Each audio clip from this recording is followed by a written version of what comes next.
Hi everybody, thanks for joining Create with Dee.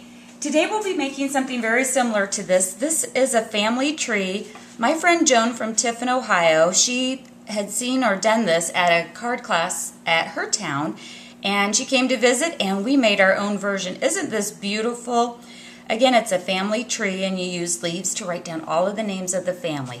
So this is Joni's version of it, and I wanted to try to play with different colors, and so see if I can get this in frame, but this is mine. And today I'll be making even a third version, one that's more of a full spring tree. So we'll be going, I'll kind of just be doing step by step and cutting in and out, and we'll be assembling this together today. Be back in a second. Alrighty, so you might hear some noises in the background. My friend Joan is still here, and she's making her tree, and I'll be making this together. Okay, so all I have done so far is I have just freehand trimmed out a tree trunk. It's nothing fancy. It's just, a tree trunk out of brown.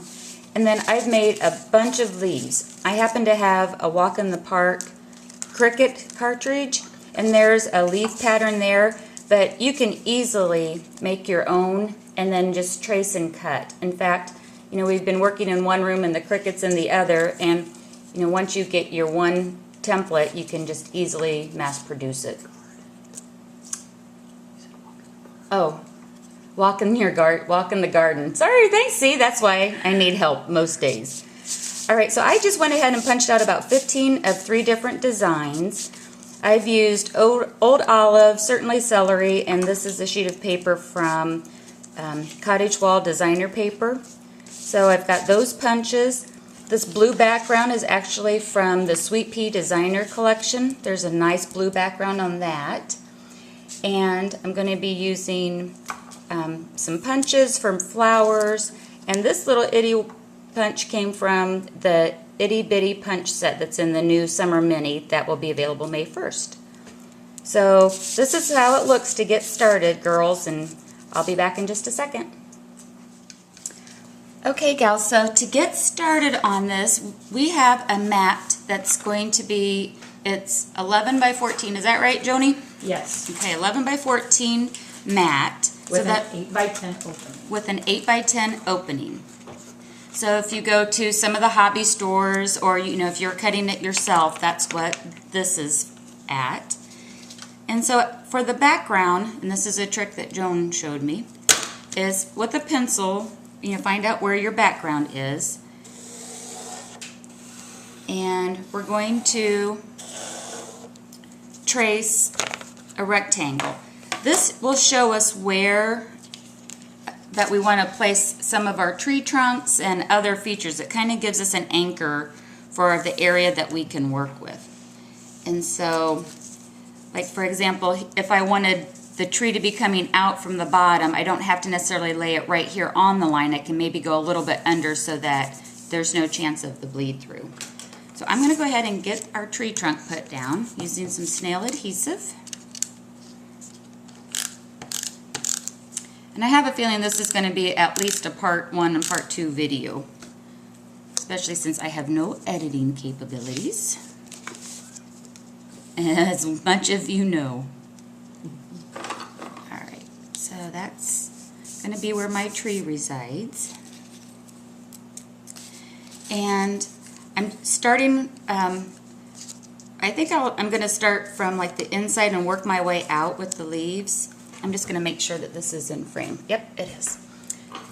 I think I'm going to start building my tree. So if this is going to be where the center of my tree is, I'm going to start adhering this down and start doing a circle inside out.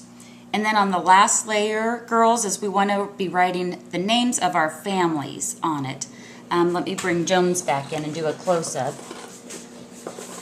With it being a family tree, we write the names on the leaves. And so when next you see it, you'll see my see the tree leaves starting to be built. Okay, so I have a couple of layers down, and I just wanted to show you guys all I did is I'm kind of working from the inside out right now to fill in the gaps of where the leaves will be. So again, this is how I'm working around the circle, or the center part of the tree, and just keep building out and out. Please check on my blog. I'm going to have pictures of what Joan and I worked on and pictures of this, and you can zoom up on your computer and see some of the things in more detail. So I think you can see how I'm going to be building my leaves, and I'll be back after my tree's built a little more.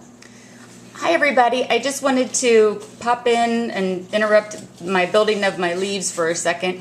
Make sure that you stop and pause and get all of your family's name on the leaves if that's what you want to make it, a family tree.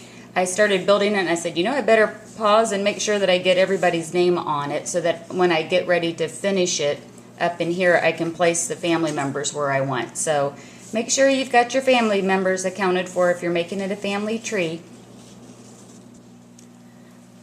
Okay, so I've just kept adding and adding and adding leaves in a circular pattern, and I'm going to start putting the names around on it. And all of you who've been following me, you know that typically I love to take a dauber and ink the edges, and I decided to branch out and not ink the edges. On the other ones, when you see the close-ups, you'll see that they are edged, and you can just do whatever technique that you like with inking all of the edges of the leaves and the trees or not. Again, this time I'm not going to try to experiment with a different look. So I've got my names of my family members, and I'm going to go ahead and start putting them on my family tree. At the time of this video, it's Mother's Day, and I think I'm going to do these for my moms and sisters. I think that, you know, they'd really appreciate it and they'd like it, and it'd be something fun to have around and just showcase for a little bit, and something new to put on your walls. So again, I'll go ahead and finish building all of the names. All right, everybody, so this is my tree with all of my family's name on it. I'm going to try to do a close-up here. Okay, so that's how this is looking. And if, you know, along the way as you're designing it, before you, commit to gluing down, you can always just put your mat back over it to see if that's what you, if you're happy with the layout. And I really like how this one is turning out. So that's another step with all the leaves and the family members on it. So now we'll get working on some of the other details around the edge of the mat and possibly filling in some of the space here with some posies.